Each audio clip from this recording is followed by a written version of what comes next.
Hello, everyone. It's Aline from ESCXTRA here, and today I am with someone who is participating in Festival da Canção this year. Hello. Why don't you introduce yourself a little bit?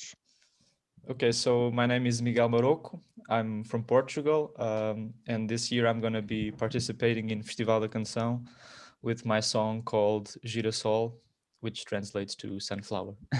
hmm You seem quite young. Why? Do you remember when you took your first steps into the music world? Yeah, so I started music when I was about 5. So I joined the local philharmonic. They have this small music school, and I joined there. And since then, I went to the conservatory when I was about 8, and yeah, I did 8 years of piano, and that was about it. So Oh, that's my wow. schooling, I guess. That sounds really interesting. What do you remember from your first time on a big stage? Well, I think my first time on a big stage was probably that music school stage. So not a very big stage, but hmm um, yeah. And I was a little child, so I don't exactly remember things very clearly, but I'm sure it was fun and people enjoyed it. And I suppose Is people thought I was cute because I was so small and I was uh, like singing and stuff like that. So I can imagine that. So during that school period, is there something you will always remember from your teachers that they told you or they learned you? What is the most important thing that you still have in mind? uh, that's a hard question. I don't know. I think certainly the more technical things that I learned, I still remember. So reading music and scales and all that stuff, I still recall more or less. Um, then I seem to recall a teacher of mine, my drum teacher, saying that if I played things too complicated, people wouldn't want to play with me or anything. Uh, but that's maybe not maybe not too right for this question. Yeah, besides that, I don't know. I guess I just learned certain appreciation about music, hmm um, enjoying doing it and whatnot. Yeah. Um, what is your biggest dream in the future of your music career? Is there something you really want to do and that's on your bucket list or anything? Well, I think my main goal with music really is to just record kind of the best records I can ever record. So I like recorded music a lot. So to me, my what I would like to do would be to really get some great records out there. Like we know from history and so on. There's many great records, and I'd like to maybe one day have have one record that could be, kind of historical and important in that sense. hmm And what are your ambitions outside of the music world? Well, outside the music world, I'm taking a master's in mathematics. Oh, wow. So yeah, I'm not sure That's exactly completely how that's different. gonna. Yeah, that's a bit different. Um, I'm not sure how it's gonna go, but so I like mathematics and music. Those are my main kind of occupations, and they keep me certainly quite occupied. hmm But yeah, so that's my other world, my other life, I guess. And yeah, mathematics is hard, so I don't know if there's a very It's if really there's hard. a yeah, it is. Most people think it's hard, and I think it's hard as well. Um, but yeah, doing something in mathematics would be certainly fun. Uh, Mhm. I'd like Okay, that. so what do you prefer, singing or mathematics?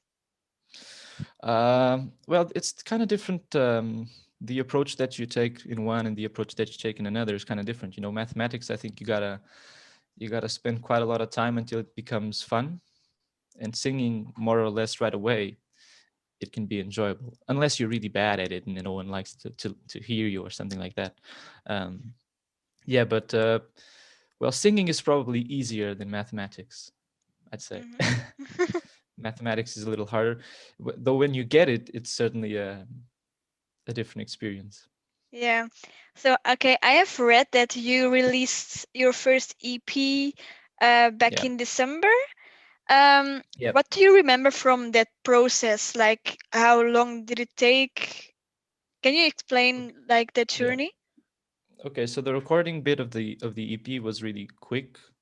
I recorded it in January of 2020. Hmm. So I had like a break between the semesters at university, and I took that time and I recorded the EP, written and recorded it in that break. And then I kind of just let it sit. It was online on Bandcamp, but no one really. I didn't publish it and didn't share it on online or anything like that. So it was just there if anyone wanted to listen to it, or someone asked, I could send them the link and they could listen to it, but not really, wasn't really like in any kind of marketing situation. Yeah, and the recording, I did everything by myself. So I recorded all the instruments and mixed and mastered the thing, Oh, wow. and also took the photos and all that. So I'm relatively proud of the EP because of that, because it's just Self-made. purely, yeah, yeah. That's Um, amazing. Thank you. Wow. Yeah, and So, yeah. it's just really, so see, that was recorded in January. Then I kind of waited around and I decided to release it in December. Also because I already knew that I was gonna be getting into this world of Festival da Hmm. Canção and Eurovision. So I wanted to have a little bit of something, Oh, so that yeah. people Hmm. could listen to it if they wanted to. That's great. So I saw that there are three tracks on your EP. Yeah. Which one is your favorite, and can you explain a bit why that is? Well, I think my favorite track is probably the best track, I think, which is the last one. It's kind of like a piano ballad of sorts. I really like Oh. those piano ballads from the 80s that are really strong Hmm. and have a strong message. Maybe mine's not as strong, but um, it's got that vibe, I guess. And yeah, that's probably the one I like the best. And it's got the best message too, as well. The Okay. other ones are great, but that one seems to be special. It seems to be the one that people like the most as well. So Okay. I've also seen that you released another single in English as well. Or am I wrong with that? you're partly right, you're partly wrong. Okay, sorry. Yeah. But my No, question it's fine, it's is, fine. okay. But my question is, what do you prefer, singing in English or in Portuguese? Well, the singing bit's kind of the same. I don't really mind singing in English or in Portuguese. For me, they're kind of the same. The writing though is a little different. Hmm. So writing in Portuguese or writing in English, that's a bit different. I seem to think that writing in English is a bit easier than writing in Portuguese. Funny Hmm. enough, Hmm. because generally when you're writing in English, I don't know. I think the words mean less in English to me Yeah. than they do in Portuguese. So it makes it a little easier to say certain things. When you write Yeah. in Portuguese, it feels like you're saying really deep and emotional things, and it's a Hmm. little more scary, and you run the risk of sounding cheesy and so on. I With hear that a English, it's a lot. bit, Hmm. yeah, with English, it's a little more forgiving, so you can say certain things that in Portuguese you just wouldn't say. And then there's other questions of the language itself. So in Portuguese we have this, because we have a lot of different accentuations for the different syllables of the words. You got to be able to make those strong syllables get in the strong tempos of the song, and it's a bit more complicated. In English, it's a bit more forgiving, so it's easier. But when I write a song in Portuguese, I feel a bit more fulfilled because it's, and if I'm proud of it, especially, it's I feel like it's a stronger message. Hmm. In So, Portuguese, people seem to resonate more with it as well. and that is why you decided to send a song in Portuguese to Festival da Canção, I think.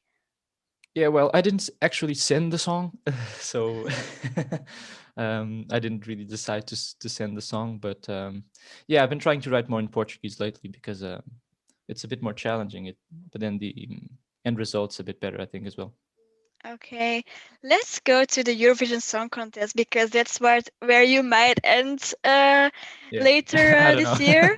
Who knows, of course. I Yeah. want I want to know what is your own relationship with the Eurovision Song Contest? Do you have any memories from your childhood or maybe some more recent memories? Yeah, well, I think the most recent memory for me, like really vivid memory for me, is just seeing Salvador Sobral, because Yeah. he was the Hmm. first and only Portuguese to win and I really liked the song, so Mhm. it was great to see him. But before that, you know, I think Eurovision kind of has existed in you know, in my mind for a very long time, because my grandma used to see it every year and so on. Oh wow. So yeah, so I remember that more or less from being at her house and hearing that.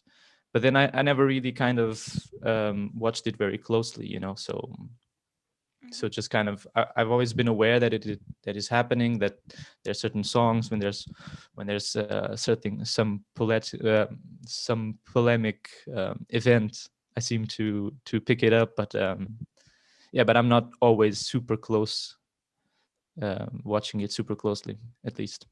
Mhm. But I like it. I like it. It's a good party, and I think it's important. Okay, so if I'm not wrong, I heard that you got selected for Festival da Canção with a wild card. How did you end up getting that wild card? Can you explain Wait, how um, what you did to get it? first of all, what do you mean by wild card? Is it like submission or You got selected by yeah? So RTP? the way it works is this year, and I'm not sure if they did it last year as well, but this year they had like two free submissions. Okay. So generally, what they do is they invite people that are in music in Portugal. So Mhm. like whether you're a accomplished songwriter or a singer or something, they will invite you and ask you to write a song for them, or if you have any song that you can submit, they'll ask you. And yeah, this year they have two free submissions, so anyone can send their song, and uh, well, then they'll select the two best ones. And that's kind of what happened with me. I didn't send the song, but someone sent the song.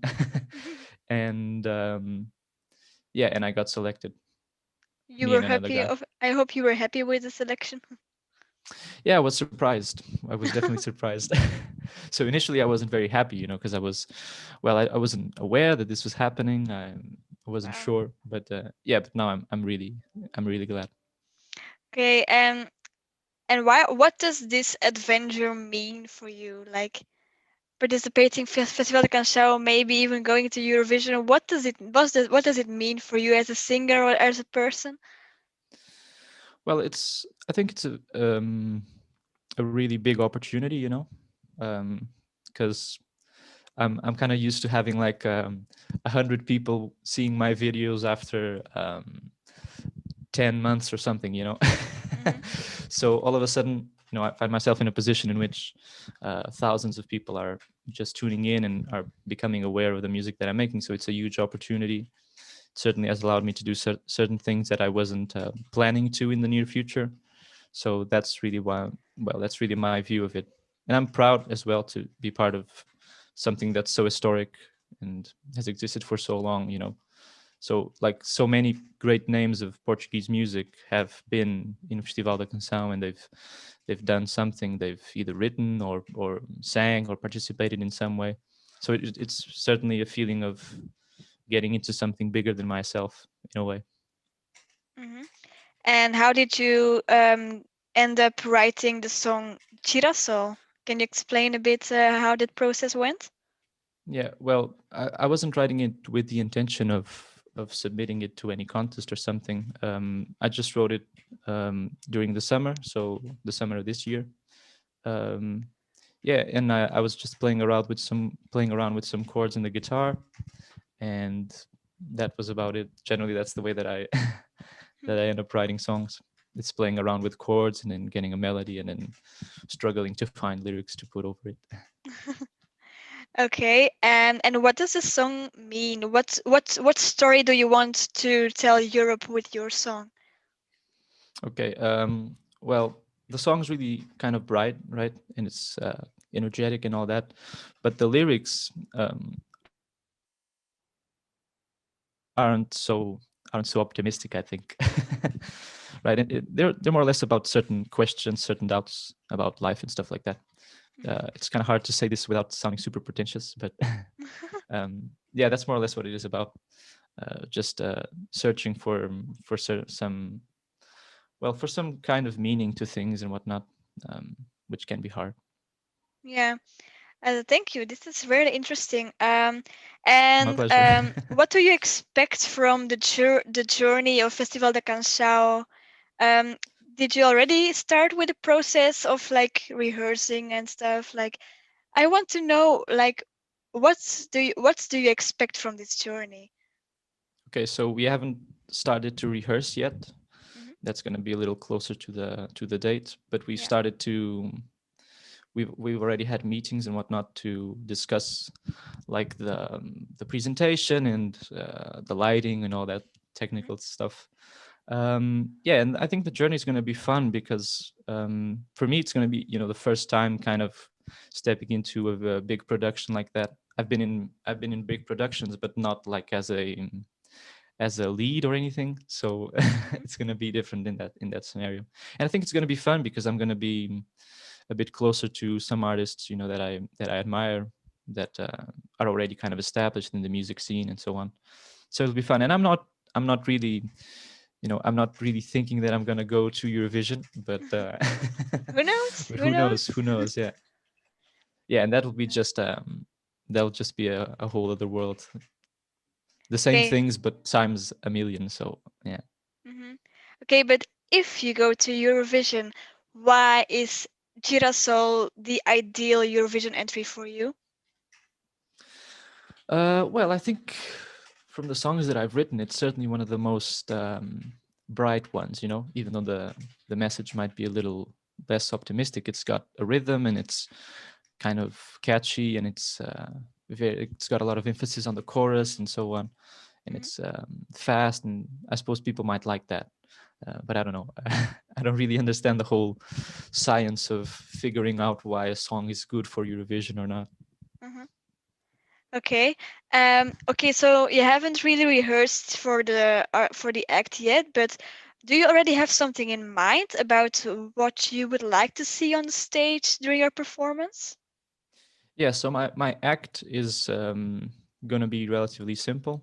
Hmm. Um, it's probably just gonna be me with a guitar and Yeah, a microphone. it could Yeah, work. and yeah, hopefully it will. I It worked don't, I'm not previously, so why not? exactly.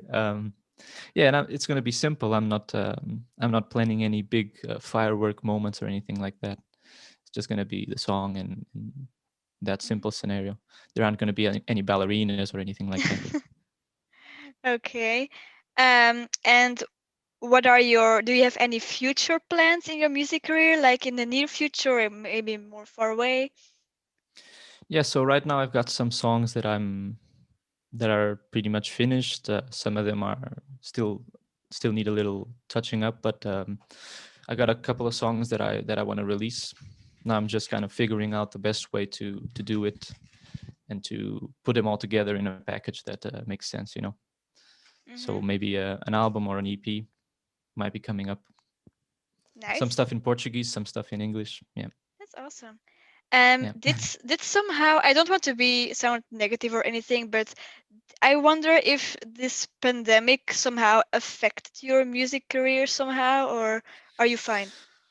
Well, my music career is more or less fine. So I was in a group, and but it was a choral thing, so it's kind of Yeah. parallel to this independent effort, and that suffered a bit because we can't really rehearse and all that stuff. But for me, it's kind of the same because I've always done everything myself. Hmm. So I'm not really risking infecting anybody, or no one's Yeah. going to be infecting me because we're rehearsing or something. I can just still be myself and record things on my own. It's fine. I think it's affecting a lot of people, but because I hadn't any gigs scheduled or anything, I didn't end up suffering as much. If anything, I'm actually benefiting from it because I'm going to Festival da Canção, Yeah. and there's that whole opportunity. Okay, and yeah, you got selected for Festival da Canção this year. If you think about it, like, aren't you regretting that you got selected this year and you maybe didn't try last year or next year when everything will be more normal again? Yeah, well, last year I didn't have the song to submit, so so probably maybe I would have, if there was a submission, maybe I wouldn't have gotten it. Mhm. Um, yeah, but I'm not so upset that that I'm running up this year, because, well, things are still gonna be running smoothly, I hope. There's the whole question, maybe you get infected, and in that scenario you're kind of not gonna be able to compete and all that stuff. But in the end, I think it's gonna be fine. There won't be an audience in the studio, but people will still be watching from home, and Hmm. you still get all the feedback, the good and the bad, and For and it's sure. it's it's going to be fine, I think. It certainly is a bit more anxious, makes certain bits of the process a little harder, but it's you just got to deal with it, and not wonder what if. I think that's the best way to do it. Hmm. Okay, that was very interesting. Do you have one last message for our viewers? um I don't know. I suppose keep an eye out for whomever wins in Portugal, and they'll see you there in Europe. I suppose that's a message. Might not be me, but I'm sure we'll be well represented in whatever way it ends up Awesome. being. Okay, I wish you the best of luck in the competition, and I hope we Thank you. might hear from you in the near future as well. Thank you for making time for me. Guys, No, this it's fine. It's was fine. Miguel Marôco from Portugal. I hope you will all watch the Festival da Canção to follow his adventure from the other artists, of course. Make sure to like the video and subscribe to our channel and hit the notification bell. And I would like to say goodbye and see you next time.